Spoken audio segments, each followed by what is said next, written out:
What's your name, ma'am? My name's Sam. Sam. Okay, and we're somewhere in the Sarasota metro area. Yep, we're in Bradenton. Bradenton. Yep, right off the highway. How long have you been in Bradenton? Since 2015. Okay. Well, where are you originally from? Arizona. I grew up in Arizona, but I was born in New Jersey. Okay, cool. Yeah. So you've seen everything. Pretty much, yeah. The west, the northeast. Yep. Why Bradenton? My parents brought me here. Gotcha. Yeah, so kind of got stuck here. We don't get along anymore, so. Okay. Obviously, you're on the streets right now, and you're struggling a little bit. Yep. Been on the streets since October of 2022. Gotcha. Yeah, so going on 2 years now. 2 years. Yeah.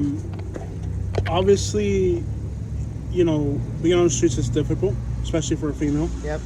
I hear all types of horror stories here in Bradenton of females on the streets. What are some of the challenges you faced out here? The other females, they have a lot of issues with their boyfriends and them being abusive, and so I try to help the other females out here. They come run into my tent, and I help them out when their boyfriends beat them and whatever, so give them clean clothes, and I try to help out the other homeless females a lot. Yeah. There's a lot of camaraderie around homelessness for females. Yeah, it's almost like a community with the homeless here. I mean, we all kind of congregate together, and we like hang out together and try to take care of each other, especially the females. Gotcha. What's it like when you first? Okay, maybe let's backtrack. So, what was your childhood like growing up in Arizona, in New Jersey and Arizona? Normal? Yeah, above middle class. You know, my dad made a good amount, but it was abusive. You know, mentally abusive. Just kind of like behind closed doors type of thing. So, tried to get along again, and they sold my house, and kind of ended up on the streets after that. Didn't work out, and they didn't like my girlfriend, and so they sold my house. Gotcha. So, what I find interesting is you said that monetarily there weren't issues, but there was emotional problems that kind of drove you. Yeah. Gotcha. Obviously, you're dealing with some type of addiction at the time. Is that recent, or did that start from a young age? Yeah, basically, like my addiction progressed once I got into homelessness. I was sober for a little while, and when I got into homelessness, it kind of took off. Got into meth and then fentanyl, and so yeah, I've kind of been dealing with addiction and all that. As when you do that, like, you ever think, you know, obviously a lot of people, it takes people, wipes people out. People die. It's exhausting. Yeah. It's exhausting. I mean, it's 24 hours a day. You're trying to fucking come up with some money and, you know, to get well, not even to get high. Yeah, you don't get a high anymore eventually. Yeah. How did you start, like, how does that journey to addiction start? Is it just partying when you're younger? Is it... I mean, I started at 13 with opiates, and I had a good gap, like I had 6 years sober, and then in 2019 I relapsed and got into meth with my ex-girlfriend, and then became homeless and got on fentanyl, and pretty much that was that once I got on fentanyl, because the physical detox kind of sucks. So, Yeah. I was on that for a surgery. For you? Yeah, they put me on it for a surgery. So, like, how much money would it take for somebody, like, to, like, if I gave you $100, it'd be dangerous for you. If I literally give you $100 Not right really. now. No, I mean, for some people maybe, but I can make $100 last a week. You know, I basically use it for pain management. Just to stay well. I don't really try to get high anymore. I'm just literally trying to stay well and not be sick. But I mean, literally, like, if a homeless person is out here and they get a lot of money, they could literally easily overdose. Oh yeah, it depends on the person. On the person. Person by person basis. Gotcha. What is the most difficult part of being homeless for you? The police constantly running us around, trespassing us from anywhere. Like I put a tent on the median of the highway up there, and no one's using that land, you know, and they come. They cleared it out, They trespass us, throw our stuff all away. I mean. Yeah, and then like I went in there and I actually went metal detecting back there for a YouTube video, and I found like a bunch of jewelry and stuff. I didn't keep any of it. I left it there, but I found a bunch of stuff. I bet. And then I know that they came in, they cleared it out with like bulldozers Yep. and Yep. bobcats, and Yep. and like a month later it was back. Yeah, Yeah. we all they trespass the one group, and then the next group will go in and Never ends. come back there. Yeah. You Yeah. think that people, when they get off at this exit for Lakewood Ranch, that they imagine that under Lakewood Ranch exit right Right. behind the trees is a whole different world? It's a whole different world. It's almost like an underground tunnel system. Yeah. Like it feels like it's really weird. I call us the people of the trees. Yeah. Because like we're all within the trees, and I mean it's a community for sure. I walked back in there. I just found needles everywhere, Yeah, some beer cans, too. needles everywhere, and needle caps everywhere. Yeah. And I'm like, what's crazy is when people get off at the Lakewood Ranch exit, they're in their BMW, Yeah, you would never think. driving to their mansion in their BMW, Right. and they don't realize that right behind the tree line is like a whole different world. Yeah, for real. Yeah. It's a tunnel system. I mean, it's some people are dirtier than others. I mean, if you go to my camp's all nice and clean. It's a little tent. It's Yeah. got, dresser, and I've got a bed, and some people will live in a landfill. It just kind of So, New Jersey. Tell me about growing up in middle class. Good childhood memories. I don't really remember a lot about my childhood, to be honest with you. I think Okay. I blocked a lot of it out just with I just remember the bad. But yeah, I don't really remember a whole lot about my childhood in New Jersey. I moved out of there when I was 8. Okay, what about Arizona? Arizona? Pretty normal. I mean, we would go to the movie theaters, the mall. That's what we pretty much did when we grew up. Use drugs there. I started using Vicodins and shit at 13. That's crazy. Yeah, and then kind of when I was 18, got a DUI underage for 30 milligram blues, and then got into heroin after that. Wow. And I was on Suboxone for 6 years, and What is that for? Suboxone, Yeah, it's like a rehab. it keeps you. It's a maintenance drug. I don't believe it should be ever maintenance. Like people shouldn't be on it for a maintenance thing because I got off of it. And it was the worst detox I've ever done in my life. Yeah, It's harder than heroin, harder than fentanyl. yeah. I mean, it was like 30-day physical detox. So is that something they put you on to get you off the heroin? Yeah, it's just so that Big Pharma can get their hand Yeah. in it. Like Does it give you a high that's just level you out? Like, what does it actually in the do? beginning, yeah, it does. You get higher than a heroin high, but it mellows out after about a month being on it. So then it's just kind of like you're just a normal human being. You're just taking a pill every day. But I don't believe it should be for maintenance. I was on it for 6 years. And Yeah. It was the worst detox I've ever done in my life. And I did it twice, and I refused to get on it again. By detox, you mean like to get off of something else?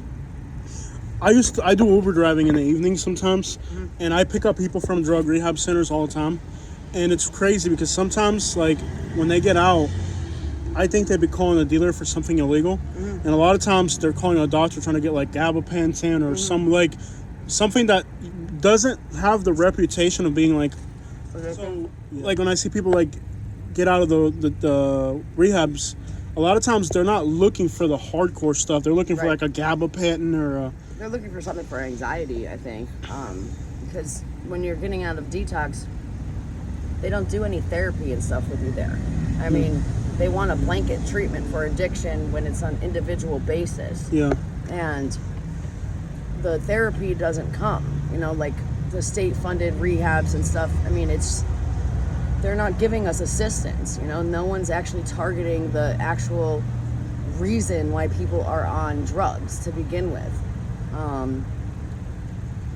Like the traumas and everything. I mean, the one thing that I've noticed being around all these people, because all these people in this homeless community, there's all walks of life, like there's the blue-collared worker, there's the people that were poor to begin with when they were born into poverty. And a lot of people from good backgrounds too. Yeah, a lot of Yeah. people from good backgrounds too, and above middle class.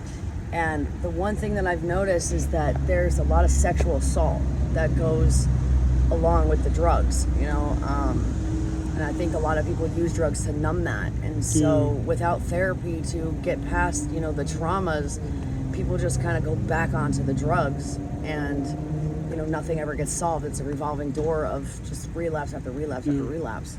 And that leaves an emotional toll on the person that's going through that. Right. Where they might feel worthless, or they might feel... They just don't want to feel the anxiety and the fucking, like the pressure on them that just won't go away, that inability to breathe, and the drugs allow them to breathe, kind of, It's hard. Yeah. So I had a back surgery, and after my back surgery, they had me on Tramadol and stuff like that, and I became a complete zombie. All I wanted to do was watch TV and play video games. And it did help with the pain, but I feel like it also kind of is a perpetually never-ending cycle. Yeah. And I went through some withdrawals for about 2 weeks, and then I got back off it, got back on it, but then I haven't had it. How long has it been, Katie, since I have Tramadol? 4 months? Something like that? Close to that, yeah. Yeah. Yeah, But- Tramadol is a synthetic opiate, Yeah. and people don't realize that stuff's addictive. Yeah. They say that Big Pharma will tell you that it's not, Oh, but yeah. it is. It's physically dependent, and it's physically addictive, and it's mentally addictive, and they just kind of put people on it, and then they blame us for the problems that come with it. Right. But what's crazy is I used to drink Coca-Cola, and I used to drink like 2 liters a day or whatever when I was like a teenager. Did it Yeah. for years, and actually the relapse of drinking Coca-Cola was worse than off the Tramadol. Oh yeah. Yeah. Like I was in bed for 2 weeks trying to get off of Coca-Cola Why? because of the caffeine or something Oh. in it. It's really like, but you can get addicted to stuff that's not Oh, for really sure. like the worst Yeah. crap possible. Yeah, for sure. Gotcha. Do you have any dreams with yourself? I mean, obviously you're on the streets, you're seeing a difficult time. Do you ever look beyond that to one day having a normal life? I mean, I'd hope so, but I feel like the world kind of needs to change. Like people's stories need to get out, and the disgusted looks that people give the homeless people. I feel like if they heard some of these people's stories, like I've gotten to meet so many people, and this is the most I've ever socialized in my life. Yeah.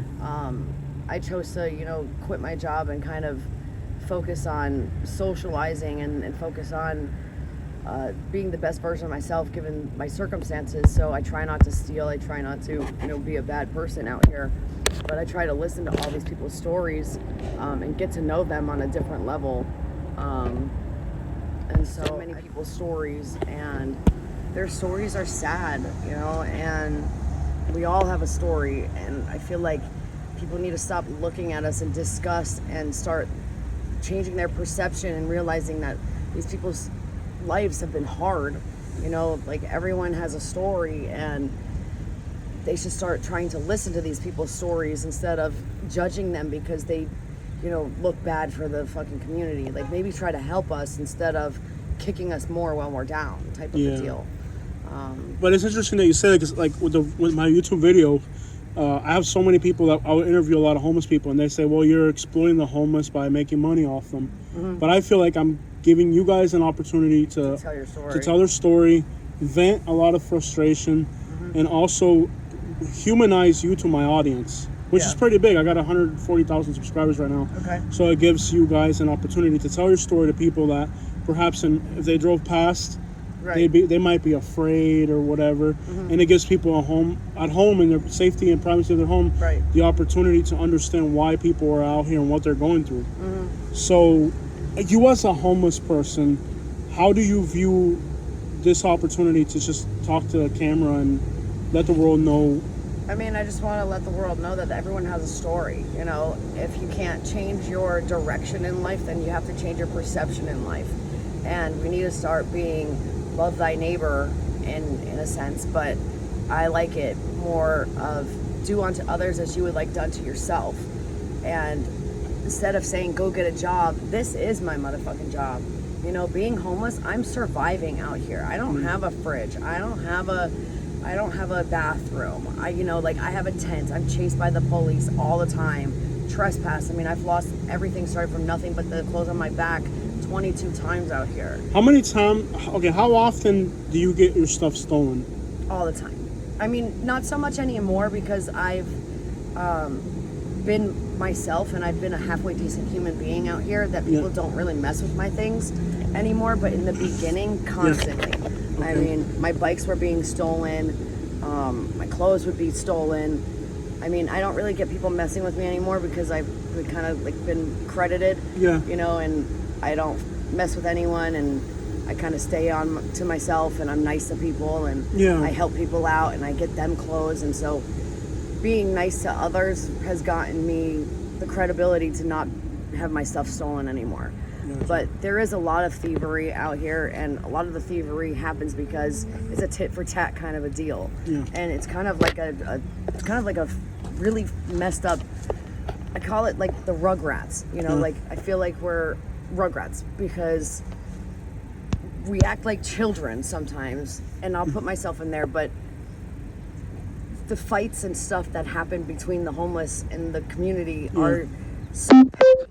I mean, so petty. She stole my shirt, and he stole my shoes, and you know, it's kind of like a tit for tat kind of a deal. And it's like, if you guys would just stop stealing from each other, then maybe your shit won't get stolen. You know, you can't be a thief and not expect your stuff to get taken. You know, it's really dumb. I believe that like homelessness and addiction go hand in hand, and they're doing population control on us. I mean, even the drugs change. You know, like I've noticed that the color of like the fentanyl, they'll have different colors, and I feel like they're almost like watching it almost. You know, like there's been drug wars where they strategically place drugs in certain areas of the country and see how it does. You know, these little dealers and whatever, they might not even know that they're involved in this because, you know, there's a hierarchy.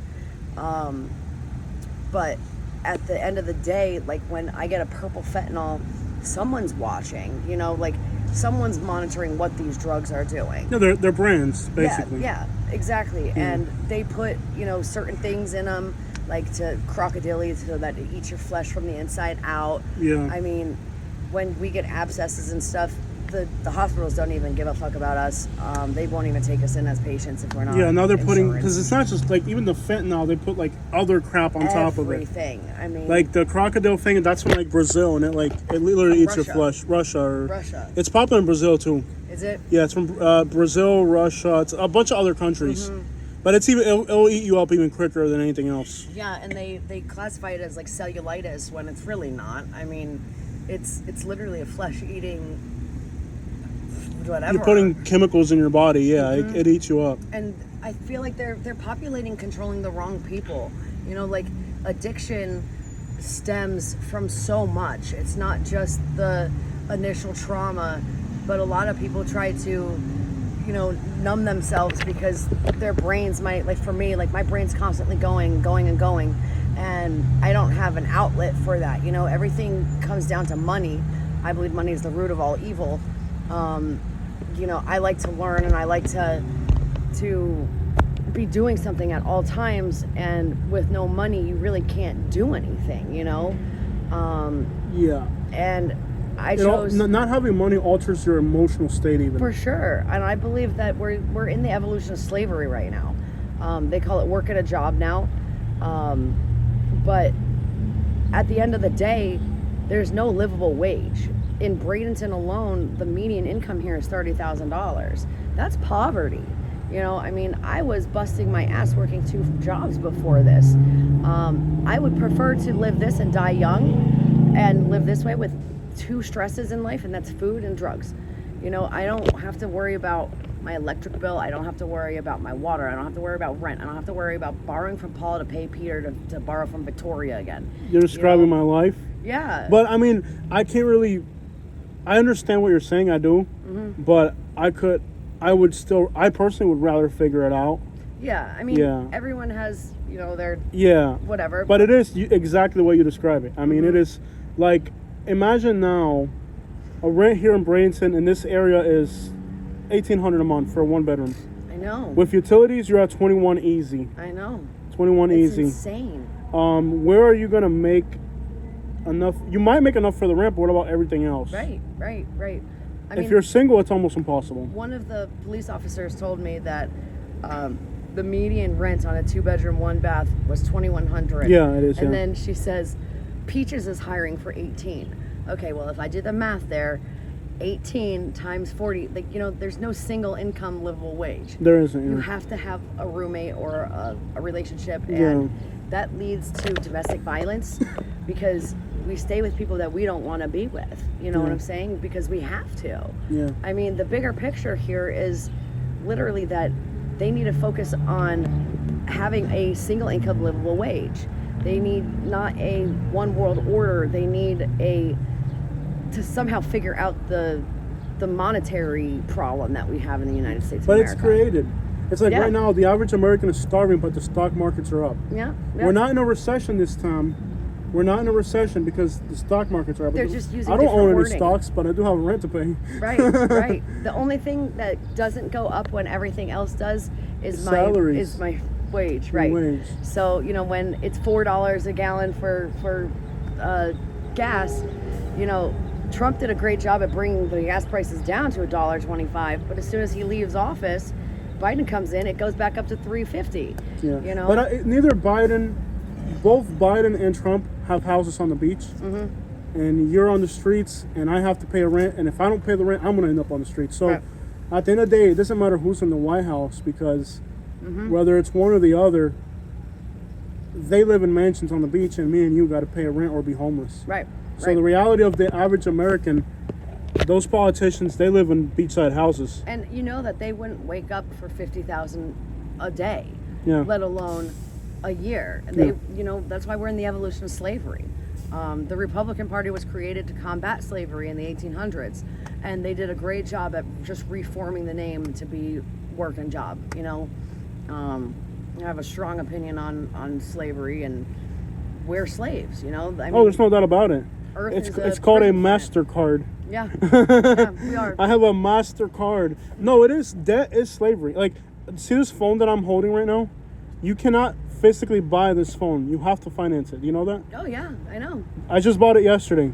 I tried to pay it cash. Yeah. They won't let you pay it Oh, no? cash. You have to finance it. It's nuts. See this truck that I drive? Yep, financed. You have to finance it. You know why? If you buy it cash, they won't honor your warranty if it breaks. Oh. And it will break because now all these cars are garbage. Oh yeah, they program it in Right. to break Yeah. and whatever. My lease, every now and then, every time you go to renew it, they jack it up and up and up. It literally is a slavery system. It is. It's a double-edged sword every way you look, and so is addiction. Yeah. I mean, they throw us back out on the street, and here you go. With no counseling, no therapy, no nothing, and No. know. I mean, they probably want you to die if you're out they here, do. to be honest. Absolutely, they do, and they Yeah. get a kick out of it.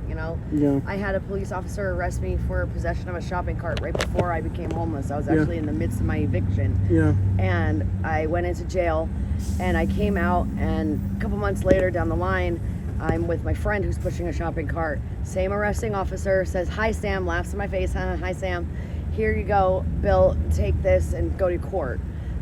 Same charge, same everything, but I was arrested and he wasn't, type of a deal. And that's when I realized this is like, it's a hunting. They hunt. And I feel like it's not protect and serve anymore. It's like target acquired, Yeah. and that's just It's how it is. profiling. It's profiling. It's awful. It's awful. How many times have you been arrested in this county? I think like 3 or 4. I was arrested for trespassing my own property, using the wrong watering hose at the building over at my apartments. I was arrested for possession of a shopping cart.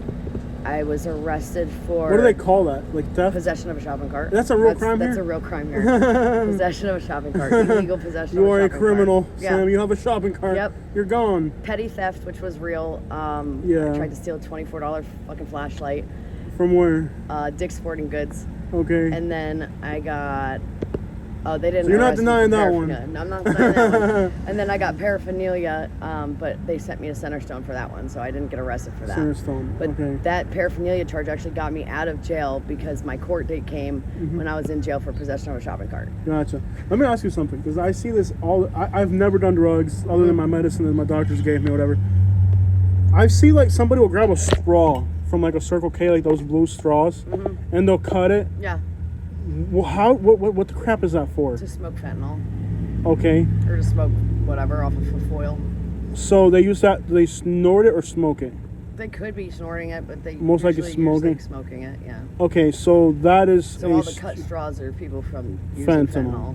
fentanyl or meth. Okay, meth can be okay. Because I went to this homeless camp and I saw like these blue straws everywhere that were Yeah, cut, yeah. and I'm like, what the crap is this? I've never seen this. What the hell? Yeah, it's for smoking drugs. Horrible. Yeah, Horrible. yeah. So do you have any dreams of like ever like? Do you ever just say like you ever consider like just trying to get back on track? I mean, I would in a good circumstance if something were to happen, but Yeah. pretty much right now, I mean, I'm just kind of trying to help the homeless community out here as much as possible. You know, I really do try to help everyone out here. Try to be a resource, even though we have none. You know. Yeah. But I mean, I'm just trying to live each day by day. You know. Gotcha. So hopefully, maybe one day, I don't know, but Okay. we'll see what happens. Everything's possible. Anything's possible. Everything's possible. Yep. So all right. All right. Thank you so much for your time. I really appreciate you telling me a little bit of your story. Yeah. It's crazy how when we see you on the side of the road, you know, or whatever you're doing out there being homeless, we forget that you are human. Yeah. And we've sat down here and had an awesome conversation on and off camera. Yep. We're all humans. We don't have to agree on everything. Humanity, I believe, has, you know, Elon Musk said this, that he said this a while ago. If humanity took 10% longer to evolve, the human would have went extinct. And for me, I believe that humanity never achieved that yet. With homelessness being so widely, you know, around, it's the one most inhumane thing there is. And so I believe that we kind of just skirted it under the rug, but the human's gonna go extinct. Right. Well, either like, if we acknowledge it, then we feel obligated to do something about it. Someone needs to do something about it. Yeah. And hopefully, you know, maybe someone sees this video and realizes that humanity, the first thing would be to eliminate homeless, and not by killing the homeless, but by helping the homeless. You know, But that's the governor's plan. put yourself in, in our shoes. Yeah, you know that's what I'm they're. saying? They are working on eliminating homeless. They It's just, are. They're just doing a great job. not in a way that They're that helps. doing a fantastic job at eliminating the homeless by starving us out, putting commercials on the TV saying "Don't help the homeless." Yeah. You know, that's the recent thing is they've been saying "Don't help the homeless people. They make more than you do in a day." Bullshit. We make maybe $20 to $40 in a day. I make $15 and I've been standing on the highway for 2 hours. And it's so hot out there. Like people It's don't. so hot. There's no It's a shade. There's job. no nothing. I actually went panhandling on 14th Street for my YouTube channel. It's the most embarrassing, humiliating thing I've ever done It's my whole so life. humiliating. It is. It's You know, get a job. The get a jobbers, the people who say go get a job. Okay, I don't have showers. You know, like there's one resource center here, and it takes 3 hours round trip bus trip to get to one stop down there. Yeah. I mean, I don't have 3 hours in my day to go take a shower at one stop when I live out in Lakewood Ranch because for my safety. Yeah. If I go live down there, I'm a single 31-year-old female. Yeah. I'm not gonna get hit over the head with a fucking crowbar. Yeah. You know, like Well, I'm not gonna go put myself at risk. I'm Yeah. gonna live out here. Yeah. So we either need more resources. I know a girl that literally got killed in like Mm-hmm. in Bradenton. Guy hit her upside the head, Yeah. and people are saying she died. I interviewed her. She told me the full story, but I couldn't publish the full story because it was a deal where like I had to wait until after the guy got convicted to publish her story because she didn't want it to interfere with his case. Gotcha. But anyways, yeah, females. It's so dangerous. It's not a maybe. It's a females get killed. They do. It's so dangerous. It's so dangerous. And that's why people need to put themselves in our shoes. Yeah. You know, empathize with us, sympathize with us. Yeah. You know, you wouldn't like it. So why would we like it? Just because we do drugs, we're trying to numb ourselves. You know, we have a lot of traumas. You should feel blessed that you haven't had to endure our traumas, you know, instead of feeling better than us. You know, I was a CNA and EMT. I chose to become homeless because at $13 an hour, that's not worth it to me anymore. I only went to work whenever I've been in a relationship my entire life since I was, you know, 16 and living on my own. I've always had a girlfriend living with me, and I kicked my girlfriend out because I wanted to be sober and she couldn't be. I didn't have anything to go to work for, to slave over. Like, I'm a provider, so I will go and bust my ass at a job so that I could provide for someone that I'm with. But for just myself, and I realized I can't help and fix anyone. The way you find people is the way they are. Yeah. You're not going to change people. And Right. we've been in a relationship. We've been married 15 years. You're not going to change somebody. No. And Neither I can't me. fix anyone. The way you find somebody is the way they are, Right. and that doesn't change. Yeah. So, I mean, I didn't want to go to work. When I quit my job, I had some health issues and whatever, and you know, my story kind of it was a downward spiral of everyone being in my cookie jar, set from my hands. You know, like, I have a really, you know, my parents sold my house and whatever, so there's no reason for me to go bust my ass at a job for $38K and slave all day long for just myself. And I chose to do this and go homeless and you know, I went all in. I played my two of diamonds, and went all in and went homeless instead of, you know, keep trying to do the same thing and expecting a different result, or, you know, I'm trying to break the cycle of insanity. And so this, for me, I had tried to be sober and I got nowhere within it. You know, I got to 38K. So I chose to do this, and that's what I'm doing. Yeah, I got you. Well, thank you so much No problem. for sharing your story. And for females who are recently entering homelessness, any tips on how they can stay safe, what they can do to stay safe? To be vigilant, or little things they can do to just be, you know, congregate with people that, you know, you feel safe with. You know, be vigilant, you know, watch your surroundings, stay with other females if you can. Don't steal, you know, just be a decent human, you know, do unto others as you would like done to yourself. Gotcha. Pretty much, and just try to be nice. Your tattoo on your arm says "fake it." Yeah, fake it till you make it. That's awesome. Yep. Thank you so much for your time. Yeah, thank you. I really appreciated talking to you. Sure, thank you.